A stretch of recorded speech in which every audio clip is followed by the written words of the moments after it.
Hi all of you, welcome back to Ramareddy Maths Academy.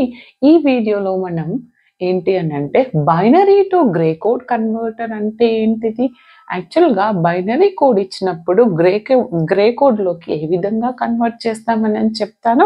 యాక్చువల్గా చాలామంది అయితే ఇవి ఎలా వచ్చాయి అనేవి తెలియదు, రైట్? ఇది అవుట్పుట్ అయితే, ఇది గ్రే కోడ్ అయితే మరి గ్రే కోడ్ దేన్ని బేస్ చేసుకొని మనం రాసాము అనేది మీకుందా సిలబస్లో? మీకుంటే కంపల్సరీ కమెంట్ చేయండి. లేదు మేడం మాకు direct binary to grey code ఉంది అని అంటే ఓన్లీ అదే కమెంట్ చేయండి. మాకు కన్వర్టర్ కూడా ఉంది అన్న వాళ్ళు కమెంట్ చేయండి. వాళ్ళ కోసం చాలా క్లియర్గా ఇన్ డీటెయిల్డ్గా ఈ గ్రే కోడ్ అవుట్పుట్ అనేది ఎలా వచ్చింది అనేది నేను మీకు నెక్స్ట్ వీడియోలో ప్రూవ్ చేస్తాను. బట్ ఇక్కడ ఏంటి అంటే ఓన్లీ ద బైనరీ కోడ్ ఇచ్చినప్పుడు గ్రే కోడ్కి ఏ విధంగా కన్వర్ట్ చేస్తామంటే ఫస్ట్ ఆఫ్ ఆల్